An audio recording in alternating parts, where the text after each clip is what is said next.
وبرکاتہ۔ الحمدللہ وکفا وسلام علی حبیبہ المصطفیٰ اما بعد فاعوذ باللہ من الشیطان الرجیم بسم اللہ الرحمن الرحیم ان اللہ وملائکتہ یصلون علی النبی یا ایہا الذین آمنوا صلوا علیہ وسلموا تسلیما اللہم صل علی سیدنا محمد معدن الجود والکرم وآلہ واصحابہ الکرام وابنہ الکریم وبارک وسلم صلاة دائمة سرمدا ابدا بحمدہ تعالی وبکرم مصطفیٰ صلی اللہ علیہ وسلم۔ آج کی اس شب میں قرآن عظیم کے 5.5 پارے مکمل ہو چکے ہیں۔ اللہ عز و جل بقیہ قرآن عظیم کو صحیح تجوید سے پڑھنے اور آپ سب کو سماعت کرنے کی توفیق عطا فرمائے۔ آج ہم نے سورہ نساء مکمل تلاوت کی ہے اور سورہ مائدہ کا کچھ حصہ۔ اس میں اللہ عز و جل کے بہت اہم پیغامات گھریلو زندگی کے متعلق شروع میں آئے ہوئے ہیں۔ عورتوں کے متعلق جیسے کہ کل میں نے عرض کیا تھا، کچھ عورتیں ایسی ہیں جو تم پر حرام کی گئی ہیں ہمیشہ ہمیش کے لیے، ان سے کبھی نکاح نہیں ہو سکتا۔ ان کا بیان ہے۔ وہ کون سی عورتیں ہیں؟ اللہ تعالیٰ فرماتا ہے حرمت علیکم امہاتکم و بناتکم و اخواتکم و عماتکم و خالاتکم، یہاں تک تمہارے اوپر تمہاری مائیں حرام ہیں، ماں سے کبھی نکاح نہیں کر سکتا، اور تمہاری بہنیں تمہارے لیے حرام ہیں۔ مائیں حرام ہیں، بہنیں حرام ہیں، بیٹیاں تمہارے اوپر حرام ہیں، اپنی بیٹی سے کوئی نکاح نہیں کر سکتا۔ تمہاری پھوپھیاں اور تمہاری خالائیں، یہ وہ جو ابد الآباد ہمیشہ ہمیش کے لیے تم پر حرام ہیں، ان کو محرم عورتیں کہا جاتا ہے۔ ان سے پردہ بھی نہیں ہے، باپ کا اپنی بیٹی سے نہیں ہے، بیٹے کا اپنی ماں سے نہیں ہے، اسی طرح بہن کا بھائی سے نہیں ہے۔ یہ محرم عورتیں ہیں جن سے نکاح کبھی نہیں ہو سکتا۔ اس کے علاوہ کچھ اور بھی ہیں، یہ 5 تو میں نے بتایا، ماں، بیٹی، بہن، پھوپھی اور خالہ، یہ 5 ہوئی۔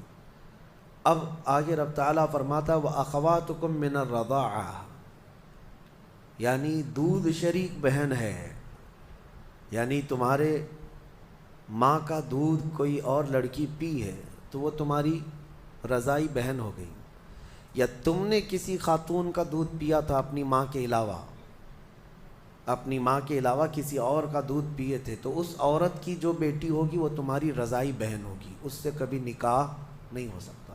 یہ رضائی بہن، دودھ شریک بہن اس کو کہا جاتا ہے۔ پھر 7ویں نمبر پر وَأُمَّهَاتُ نِسَائِكُمْ، اور تمہاری بیویوں کی مائیں یعنی ساس سے کبھی نکاح نہیں ہو سکتا، حتیٰ کہ اگر تمہاری بیوی کو تم نے طلاق دے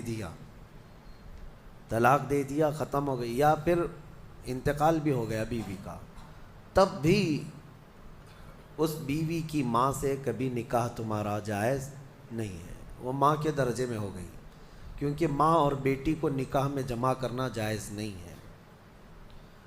وَرَبَائِبُكُمُ اللَّاتِي فِي حُجُورِكُم مِّن نِّسَائِكُمُ اللَّاتِي دَخَلْتُم بِهِنَّ، یا پھر وہ لڑکی جو تمہاری خود کی تو نہیں ہے لیکن تمہاری بیوی کی لڑکی ہے، یعنی کسی اور شوہر سے ہوئی ہوگی، اس لڑکی کے ساتھ نکاح بھی تمہارا کبھی جائز نہیں ہوگا۔ اور پھر آگے 2 بہنوں کا ایک نکاح میں جمع کرنا، یہ بھی سخت حرام ہے، یعنی ایک عورت سے نکاح کیا تھا اور اسی عورت کی بہن سے دوبارہ ایک ہی نکاح میں شریک کر لیا، زندگی دونوں بہنوں کے ساتھ گزار رہا ہے، تو وہ سخت گناہ کبیرہ میں مبتلا ہے، حرام ہے، زنا ہے، نکاح ہوگا ہی نہیں، نکاح نہیں ہوگا۔ دوسری بہن کے ساتھ جو اس نے نکاح کیا وہ نکاح منعقد ہی نہیں ہوا، اس نے اس کے ساتھ زنا کیا۔ تو یہ عورتیں ذہن میں رہیں۔ بعض لوگ پھر ہم سے یہ بھی سوال کرتے ہیں، چاچا کی بیٹی سے، ماموں کی بیٹی سے، پھوپھی کی بیٹی سے نکاح جائز ہے یا نہیں؟ تو ہندوؤں کے ہاں کچھ چیزیں اس طرح کی مانی جاتی ہیں کہ ان کے ہاں چاچا کی بیٹی سے نکاح نہیں ہوتا، لیکن اسلام میں ایسا نہیں ہے۔ صرف تمہاری سگی بہن سے نکاح جائز نہیں، باقی جو تمہارے کزنس ہیں، یعنی چاچا کی بیٹی، پھوپھی کی بیٹی، ماموں کی بیٹی، خالہ کی بیٹی، ان سب سے نکاح جائز ہے، ان سب سے نکاح جائز ہے۔ بسا اوقات ایسا بھی ہوتا ہے، میں آپ کو بتاؤں، مثال کے طور پر تمہارے ماموں کی نواسی ہے، آپ کے ماموں کی نواسی ہے، یعنی آپ کے ماموں کی بیٹی، ویسے دیکھا جائے تو رشتے میں تمہاری کیا لگتی ہے؟ وہ بھانجی، رشتے میں تمہاری بھانجی لگتی ہے۔ تو ظاہر سی بات ہے بہن کی بیٹی سے اور بھائی کی بیٹی سے بھی نکاح جائز نہیں ہے، سگی بھانجی اور سگی بھتیجی سے نکاح جائز نہیں۔ لیکن اگر اس طرح ماموں کی بیٹی بھانجی لگ رہی، اس سے نکاح جائز ہے۔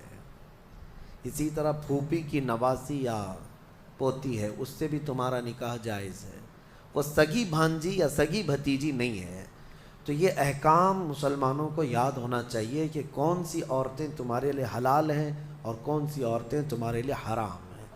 اب ان کے علاوہ جو عورتیں میں نے بتایا، یہاں جو عورتیں میں نے بتایا، ان عورتوں کے علاوہ جتنی بھی عورتیں ہیں جن سے نکاح تمہارا جائز ہے، ان سے پردہ بھی واجب ہے، یہ بات یاد رکھ لیں۔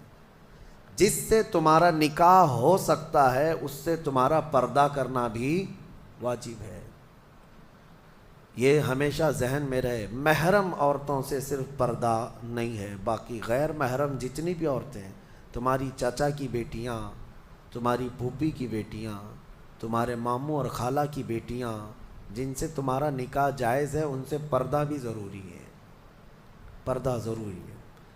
اور اسی میں شریعت کی پکڑ بھی ہے، اللہ تبارک و تعالیٰ کی بارگاہ میں اس کی پکڑ ہے۔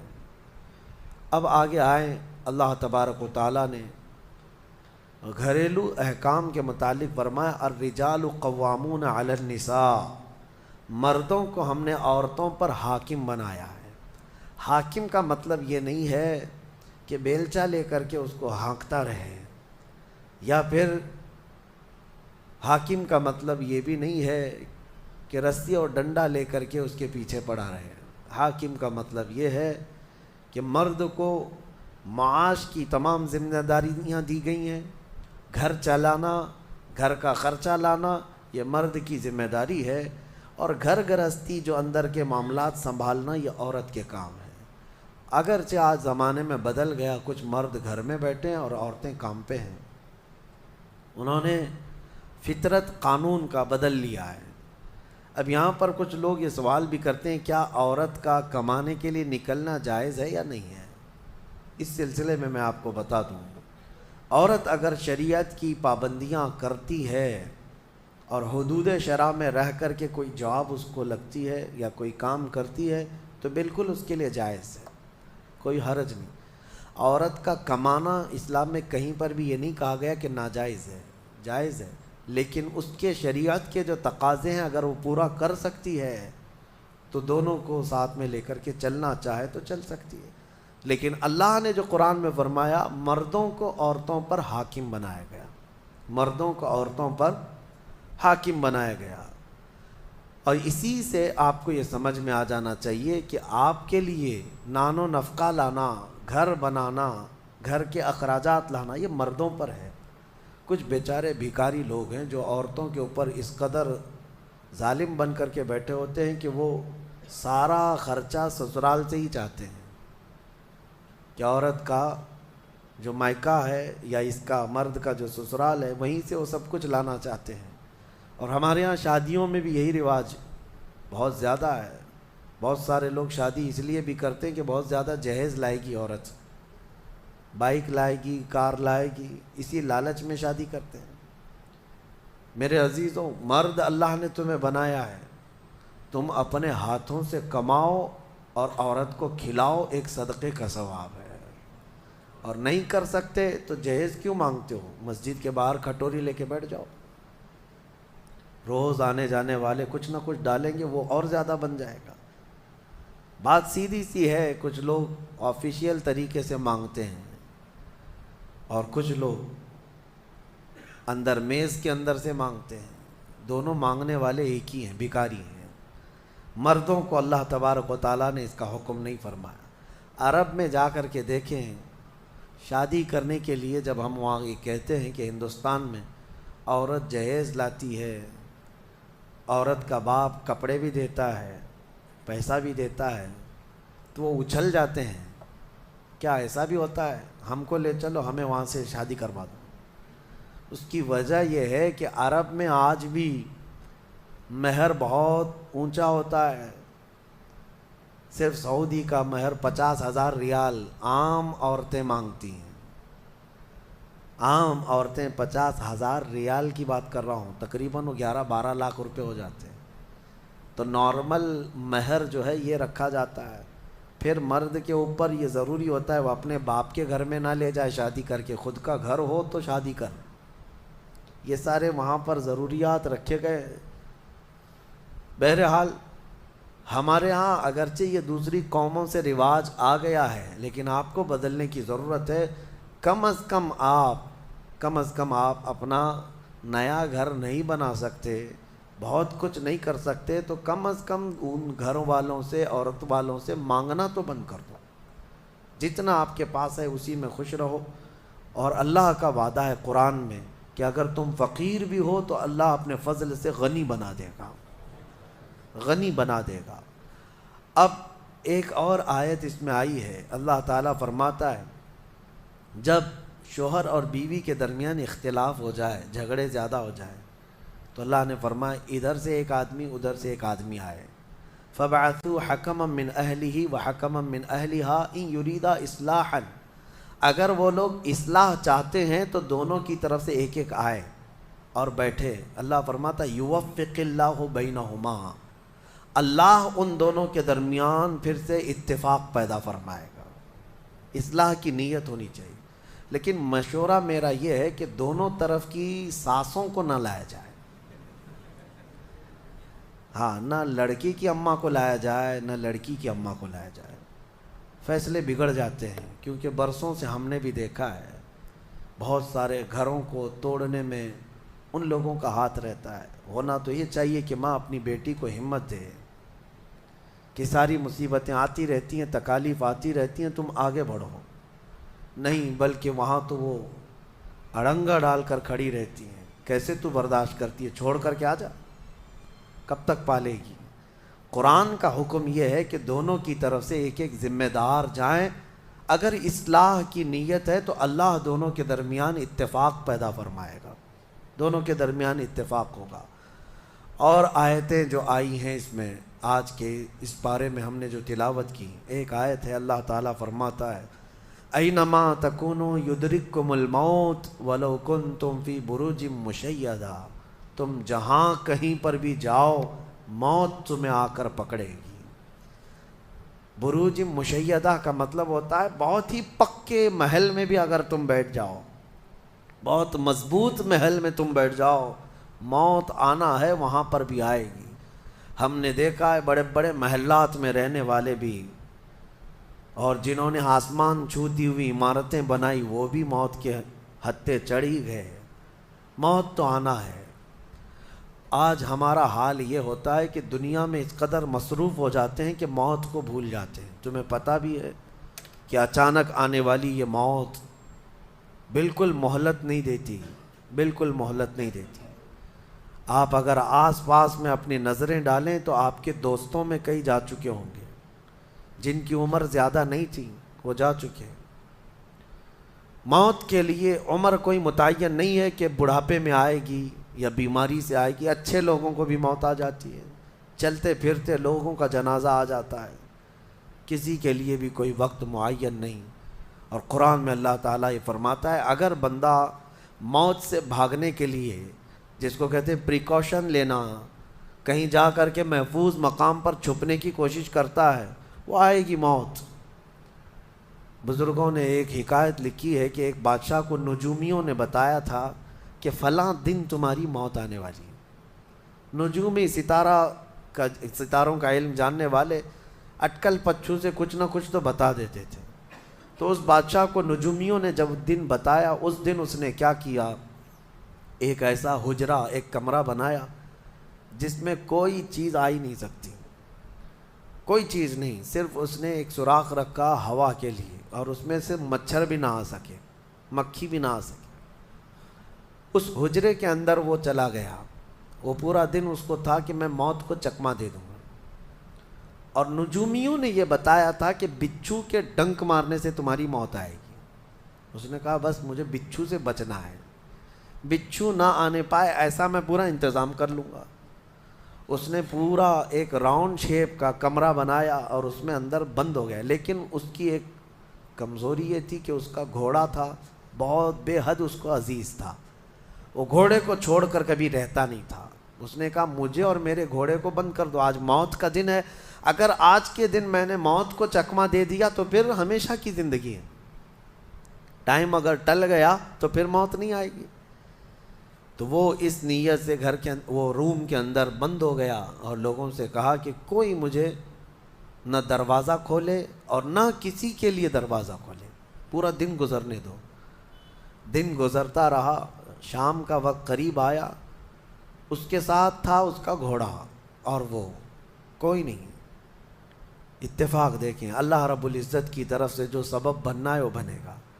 اس کے گھوڑے کو بہت تیز چھینک آئی، اور اس کی چھینک سے، اس کی ناک سے بچھو نکلا اور اس بادشاہ کو ڈنک مارا، اور وہیں اس کی موت ہو گئی۔ اینما تکونوا یدرککم الموت، اللہ نے فرمایا تم جہاں کہیں رہو موت آ کر پکڑ لے گی۔ ہمارے علاقے میں ایک ڈاکٹر تھے، وہ کارڈیالوجی تھے، ہارٹ کے اسپیشلسٹ تھے، اور ان کے ہاتھ میں بہت سارے ڈاکٹرز پریکٹس کر کر کے بڑے ماہر بنے، ہارٹ کے اسپیشل ڈاکٹر، اور یہ اخبار میں بھی بات آئی تھی۔ اس ڈاکٹر کا حال یہ تھا کہ برسوں آپریشن اور سرجری کر کے لوگوں کے ہارٹ صحیح کیے یا بائی پاس کیے، لیکن اتفاق ایسا کہ ایک دن وہ لیب میں اندر ہاسپٹل کے لیبارٹری میں کام کر رہا ہے ڈاکٹر، اور اس کے ساتھ 4 اسسٹنٹ ڈاکٹر بھی ہیں اور نرسز بھی ہیں، سارے کہاں پر، لیب کے اندر، ساری مشینیں بھی موجود ہیں۔ اس ڈاکٹر کو وہیں پر ہارٹ اٹیک آیا، جو ہارٹ کا خود اسپیشلسٹ ہے، اور دوسرے ڈاکٹرز وہاں پر موجود بھی ہیں۔ انہوں نے اٹھایا، اسٹریچر پر ڈالا، آئی سی یو میں ہی تھے، لیب کے اندر موجود تھے، لیکن وہ چند منٹوں کے اندر ڈاکٹر کی موت ہو گئی، نہ کوئی ڈاکٹر بچا سکا، نہ اس کو دوا دی جا سکی۔ سب سے ماہر ہارٹ کا ڈاکٹر ہاسپٹل کے اندر، جو سب سے محفوظ جگہ ہو سکتی ہے بیماروں کے لیے۔ میاں ہمارے گھر میں کسی کو اٹیک آئے تو دوڑ کر کہاں لے جائیں گے؟ ہاسپٹل، اور جو خود کس کے پاس لے جائیں گے؟ ڈاکٹر کے پاس۔ جو خود ڈاکٹر ہے اور خود ہاسپٹل میں بیٹھا ہوا ہے، اس کو ہی اگر آ جائے، اور قریب میں ڈاکٹرز بھی موجود ہیں لیکن بچا نہ سکے، یہ رب ذوالجلال کا فرمان، جب وعدہ مکمل ہو جائے تو پھر کوئی طاقت تمہیں موت سے روک نہیں سکتی۔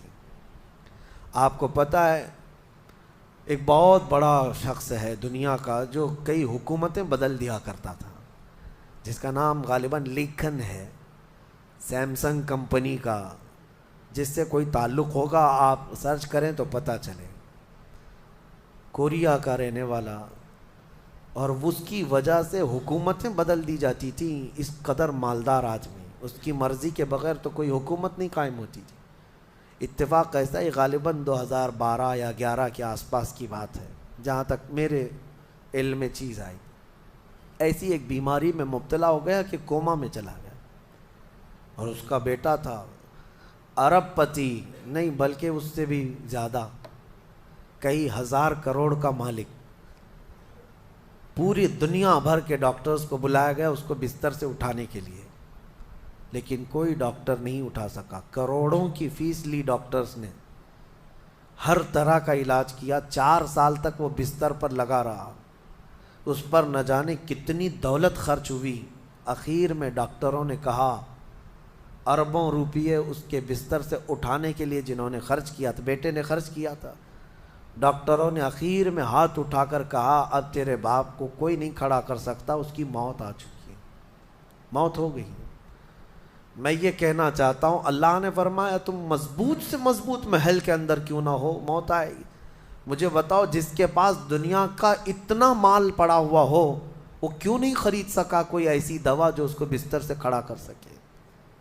یاد رکھیں میرے عزیزو، دنیا کی ساری چیزیں اسی کی طرح دھری کی دھری رہ جائیں گی۔ جس وقت ہمارا بلاوا آ جائے تم قریب میں لوگوں کو دیکھتے رہ جاؤ گے اور آنکھیں تمہاری کھلی رہ جائیں گی۔ اسی لیے میرے آقا صلی اللہ علیہ وسلم خود فرماتے ہیں میں ایک سجدے میں جاتا ہوں تو مجھے اس بات کا یقین نہیں ہوتا کہ دوسرے سجدے تک میں زندہ رہوں گا۔ یہ سید الانبیاء فرما رہے ہیں، رسول رحمت فرما رہے ہیں۔ اور جس طرح سے آج ہم اپنی موت کو بھول بیٹھے ہیں، گناہوں کی کثرت ہو جاتی ہے، نفس غالب آ جاتا ہے، عیاشیاں شروع ہو جاتی ہیں۔ موت کا خوف ایسا ہے کہ خود میرے آقا نے فرمایا سب سے بہترین نصیحت کرنے والا تمہاری زندگی میں اگر کوئی ہے تو موت ہے۔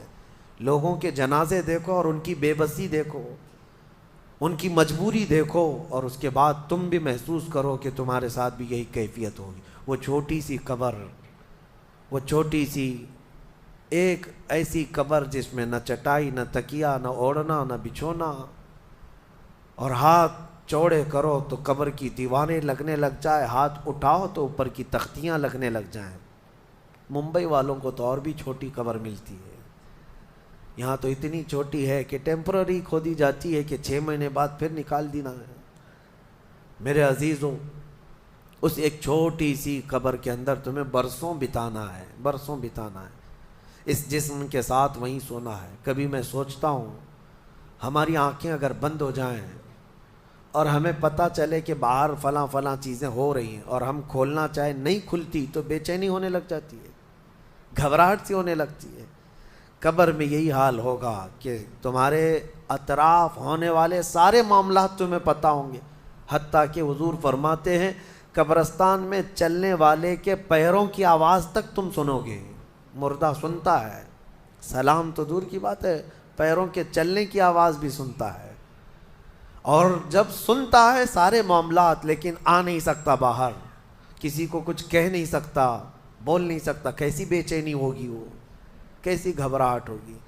بڑے بڑے اولیاء اکرام حتیٰ کہ سیدنا عثمان ابن عفان رضی اللہ تعالیٰ عنہ، داماد رسول، امیر المومنین، خلیفہ رسول، جب رات کے وقت مصلی پر کھڑے ہوتے اور قبر کی کوئی آیت تلاوت کرتے تو اتنا روتے تھے کہ ان کا مصلی آنسوؤں سے بھیگ جاتا تھا۔ صبح ان کے مصلی کو نچوڑ کر سکھایا جاتا تھا۔ لوگ ان سے پوچھتے آپ قبر کے متعلق اتنا خوف زدہ کیوں ہو جاتے ہیں؟ مرنا تو سب کو ہے۔ حضرت عثمان غنی فرماتے یہ ہماری پہلی منزل ہے، اگر یہ نکل گئی تو ساری منزلیں آسان ہیں۔ اینما تکونوا یدرککم الموت، اللہ فرماتا ہے، اور کئی جگہ قرآن میں یہ آیتیں آئی ہیں میرے عزیزوں۔ جانا ہم سب کو ہے، بہت تھوڑے ہی دنوں کے بعد آخرت کے سفر کی طرف رواں دواں ہیں۔ اسی لیے کسی بزرگ نے سچ کہا کہ دنیا میں جتنے راستے ہیں یہ لکھا تو جاتا ہے یہ راستہ فلاں شہر جا رہا ہے، فلاں شہر جا رہا ہے، حقیقت تو یہ ہے کہ سارے راستے قبرستان جا رہے ہیں، وہیں جا کر اینڈ ہوتے ہیں۔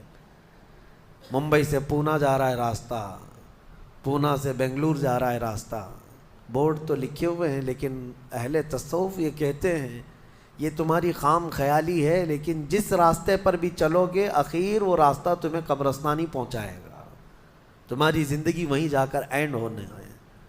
اسی لیے میرے عزیزو، ہمیں زیادہ دنیا میں اتنا پھیلانے کی ضرورت نہیں، آخرت کے سفر کی طرف تیاری بھی ہو۔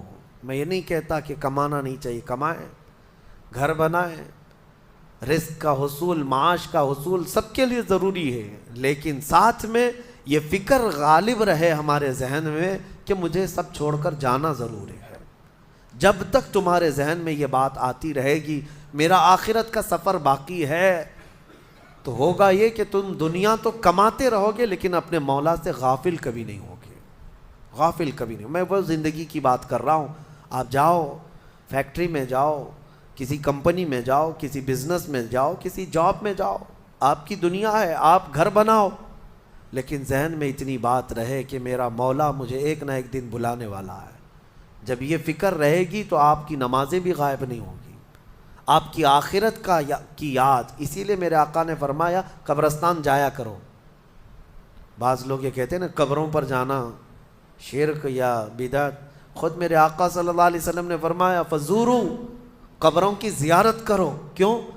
فإنها تذکر الآخرہ، اس لیے کہ وہ تمہیں آخرت کی یاد دلاتی ہیں۔ مولا علی کرم اللہ وجہہ الکریم قبرستان جاتے۔ حضرت سعید ابن مسیب ایک تابعی ہیں، حضرت علی کے ساتھ قبرستان گئے تھے۔ حضرت علی نے زور سے سلام کیا قبر والوں کو اور پھر پوچھا ہے قبروں والوں کیا حال ہے تمہارے؟ اور اس کے بعد پھر حضرت علی روتے کھڑے ہوئے، آنسو بہنے لگے۔ حضرت سعید ابن مسیب کہتے ہیں مولا علی سے کیا آپ قبروں والوں سے بات کر رہے ہیں، وہ آپ کی سن رہے ہیں یا آپ سے وہ کچھ جواب دے رہے ہیں؟ حضرت علی کرم اللہ وجہہ الکریم نے فرمایا ہاں، اگر تم سنتے ان کی باتیں تو رو پڑتے ہیں۔ حضرت سعید پوچھتے ہیں کیا کہہ رہے ہیں قبروں والے؟ سنو میرے عزیزو، حیدر کرار شیر خدا علی مرتضیٰ فرماتے ہیں قبروں والوں سے میں نے پوچھا کیا حال ہیں تمہارے، تو قبروں والوں نے کہا اے علی مت پوچھو ہمارے حال، جن بالوں کو ہم سجایا کرتے تھے ان بالوں پر تو اللہ نے اب بچھو چھوڑ دیے، ہمارے وہ چہرے جو غازے سے ملوث تھے، حسین تھے، ہمارے چہروں پر اب خون اور پیپ کے علاوہ کچھ نہیں رہ گیا، ہمارا وہ جسم جس کے سنوارنے کے لیے ہم دن بھر گھنٹوں لگاتے تھے آج وہ ہماری قبروں میں کیڑوں کی غذا بنا دی گئی ہے۔ حضرت علی فرماتے ہیں قبروں والوں نے جب ہم سے یہ کہا تو ہم نے رو پڑ، ہمیں رونا آ گیا۔ یقیناً میرے عزیزوں وہ منزل آپ کی بھی ہے میری بھی ہے، ہمیں بھی جانا ہے آپ کو بھی جانا ہے۔ حضرت سفیان ثوری فرماتے ہیں ایک چھوٹی سی بچی کو آپ نے ایک جنازے کے پیچھے جاتے ہوئے دیکھا روتے ہوئے، وہ لڑکی اپنے باپ کے جنازے میں جا رہی تھی، رو رہی تھی اور یہ کہہ رہی تھی اتنی بڑی مصیبت کا دن ہمارے اوپر کبھی آج تک آیا ہی نہیں تھا۔ حضرت سفیان ثوری نے کہا بیٹا تم پر نہیں تمہارے باپ پر جو دن آیا وہ کبھی نہیں آیا تھا، موت کا دن۔ موت کا دن سب سے سخت دن ہے، سب سے سخت دن ہے۔ موت کس طرح سے آتی ہے پتہ ہے؟ فرمایا گیا جیسے ریشم کے کپڑے کو کانٹوں کی جھاڑی پر ڈال دو اور کپڑا کھینچو، کپڑے کے تار تار نکلتے جائیں گے۔ فرمایا گیا ملک الموت روح نکالنے کے لیے جب آتے ہیں تو اسی طرح سے روح نکالتے رہتے ہیں، انگلیوں سے، پیروں کی، ہاتھوں کی انگلیوں سے، ناخنوں سے روح نکلتی نکلتی آتی ہے، ایک ایک جوڑ سے روح نکلتی ہے، یہاں تک کہ ناک تک اس کو کھینچ کر کے لایا جاتا ہے۔ اور قرآن میں اللہ فرماتا ہے تم اگر دیکھو گے کہ روح کیسی نکالی جا رہی ہے، یضربون وجوہہم وادبارہم، فرشتے آتے ہیں پیٹھ پر، پیچھے مارتے ہیں، زور زور سے مارتے ہیں اور پیشانیوں پر مارتے ہیں اور یہ کہتے ہیں اے نکل جا روح۔ اللہ فرماتا ہے تم اگر دیکھو گے کہ فرشتے کس طرح روح نکالتے ہیں تو کانپ کر رہ جاؤ گے، مار مار کر کے روح کو نکالا جاتا ہے۔ اور یہ چھوٹا سا وقت نہیں ہے، ادھر جھٹکا لگا ادھر موت ہو گئی، لمبا پروسیس ہے، اس سے جو گزرتا ہے وہی بتا سکتا ہے۔ بعض لوگوں کو ایسا لگتا ہے زہر کھا لیا ابھی موت ہو گئی، سوسائڈ کر لیا ابھی موت ہو گئی۔ موت اتنی آسانی سے نہیں آتی، لمبا پروسیس ہے۔ موت سے پہلے فرشتے آ جاتے ہیں، چاہے تم اچھے آدمی ہو بیٹھے ہوئے ہو، تم کو بھی اگر موت آنی ہے تو تم پہلے فرشتوں کو دیکھنے لگ جاؤ گے، لیکن بتا نہیں سکتے کسی کو۔ موت سے تھوڑی دیر پہلے فرشتے قریب آ جاتے ہیں، پہلے جماعت فرشتوں کی آتی ہے، پھر ملک الموت آتے ہیں۔ ملک الموت ان فرشتوں کے بیچ آتے ہیں، جیسے ہی یہ مرنے والا آدمی ملک الموت کو دیکھ لیتا ہے پھر اس کے جسم میں کپ کپی طاری ہو جاتی ہے، اور ایسی کپ کپی طاری ہوتی ہے کہ کبھی پیشاب نکل جاتا ہے، کبھی پخانہ نکل جاتا ہے۔ اکثر دیکھنا مرنے والوں کی نجاست نکل جاتی ہے، ملک الموت کو وہ بہت قریب سے دیکھتا ہے، اور ان کی دو شکلیں ہیں، ایک بہت بھیانک شکل ہے، اس کو دیکھنا ہی عذاب ہے، اور ایک بہت خوبصورت شکل ہے، ان کو دیکھنا ہی رحمت ہے۔ وہ نیک بندوں کی روح نکالنے کے لیے جب جاتے ہیں تو خوبصورت شکل میں جاتے ہیں، اور جب گنہگاروں کی روح نکالنے جاتے ہیں تو بھیانک شکل میں جاتے ہیں، اور ان کو دیکھتے ہی مرنے والے کا جسم پیلا پڑ جاتا ہے، پیشانی اکھڑ جاتی، آنکھیں پھٹی رہ جاتی، اور پھر خرخرا آنے لگ جاتا ہے، یعنی خرخر کی آواز تیز ہو جاتی ہے۔ وہ بولنا چاہتا ہے اپنے پاس والوں کو لیکن بول نہیں سکتا، بند ہو جاتا ہے۔ یہ وہ وقت ہے جب اس کے توبہ کا دروازہ بھی بند ہو جاتا ہے۔ اب اگر فرشتوں کو دیکھ کر کوئی توبہ بھی کر لیا، ایمان لایا، تو اس کا ایمان قبول نہیں۔ اس وقت سے پہلے پہلے تک جو بھی ایمان لایا یا توبہ کیا، اس کی توبہ قبول ہے، لیکن موت کا خرخرا آ گیا اور فرشتوں کو دیکھ لیا، اس کے بعد بہت سارے کافر بھی پکاریں گے کہ ہم ایمان لاتے ہیں اللہ پر، نہیں، اب ایمان قبول نہیں ہوگا۔ موت اتنی آسانی سے نہیں آتی، اس کا پروسیس ہے۔ فرشتے آتے ہیں، ملک الموت آتے ہیں، پھر اس کے بعد اس کو گھور کر دیکھتے ہیں، پھر اس کو چت لٹا دیا جاتا ہے، یا جس حالت میں بھی ہے وہ گر جاتا ہے، کھڑا ہے تو گرتا ہے، بیٹھا ہے تو گرتا ہے، موت آنے سے پہلے لڑک جاتا ہے۔ یہ ضروری بھی نہیں ہے کہ آج میں اپنے آپ کو سنبھال کر بیٹھا ہوں، اگر میری موت آنی ہے اسی کرسی سے گر جاؤں، اسی جگہ سے ہم گر جائیں گے۔ اور اس کے بعد ملک الموت روح کھینچنا شروع کرتے ہیں، پیروں کے ناخنوں سے لے کر ہاتھوں کے ناخنوں سے لے کر اس کے جسم کے ہر حصے سے لے کر ناک تک کھینچتے ہوئے لاتے ہیں، اور اس کے بعد جب پوری روح نکل جاتی ہے وہ لے کر کے چلتے رہتے ہیں، اور مردہ ان کو جاتے ہوئے دیکھتا رہتا ہے، آنکھیں سب سے لاسٹ میں کھلی رہتی، کسی بھی مرنے والے کی آنکھیں بند نہیں رہتی، کھلی رہتی، وہ دیکھتا رہتا ہے۔ اسی لیے حدیث پاک میں ہے جب کسی کی روح نکل جائے تو سب سے پہلے تم اس کی آنکھیں بند کر دو، ہمیں بند کرنا ہوتا ہے، اور اس کے بعد منہ بھی کھلا رہ جاتا ہے، منہ اوپن رہ جاتا ہے، فرمایا گیا منہ کو دبا کر بند کر دو۔ یہ سب نشانیاں ہیں میرے عزیزوں موت کی سختیوں کی۔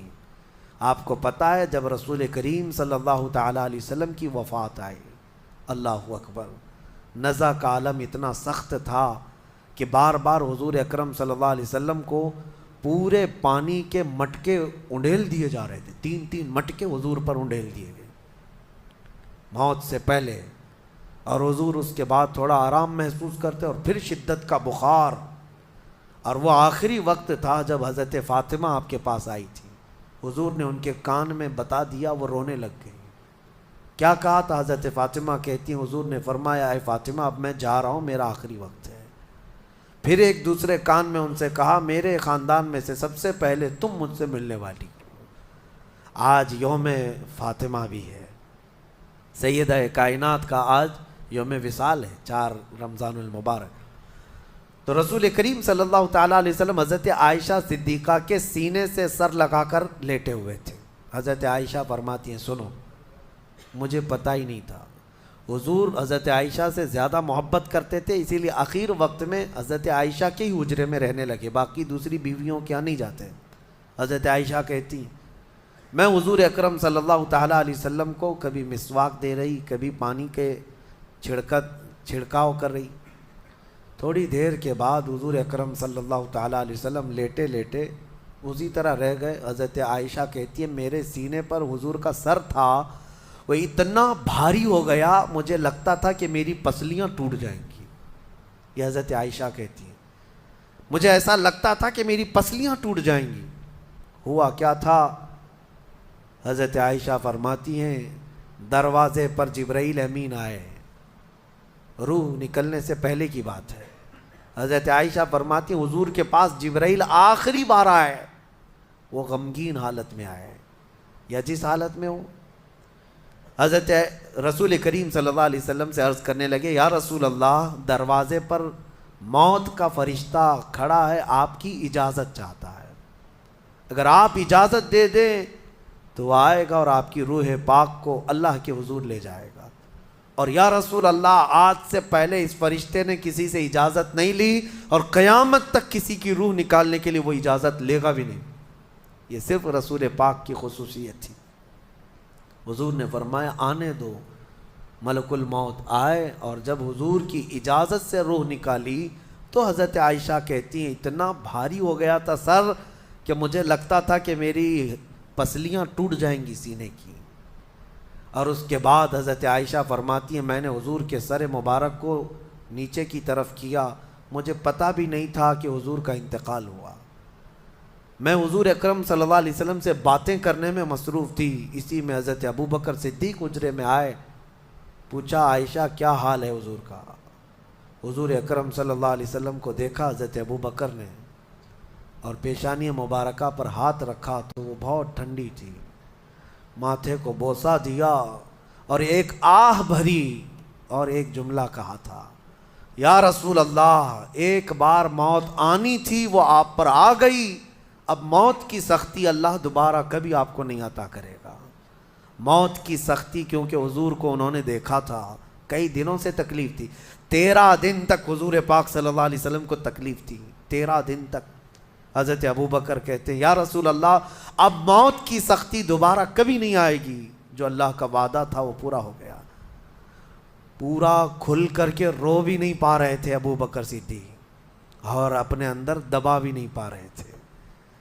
موت کی سختی انہوں نے دیکھا اور اس کے بعد کہا اے عائشہ کیا دیکھ رہی ہو, اللہ کے رسول ہم سے رخصت ہو چکے. پھر انہوں نے آ کر مسجد میں اعلان کیا اے لوگو اللہ کے نبی کا انتقال ہو چکا. اب مجھے یہاں یہ بتانا ہے اگر موت سے کوئی بچ سکتا تھا تو سب سے پہلا نمبر تو رسول اللہ کا ہونا چاہیے تھا, کیونکہ اللہ کے سب سے محبوب نبی وہی ہیں.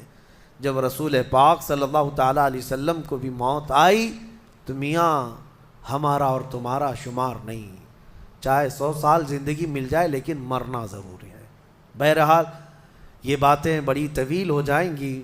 موت کا تذکرہ اس لیے بھی میں زیادہ کرتا ہوں کہ حدیث پاک میں ہے مومنوں کو یہ تذکرہ کرو تاکہ ان کو گناہوں سے نفرت پیدا ہو جائے اور آخرت کے سفر کی تیاری وہ شروع کریں.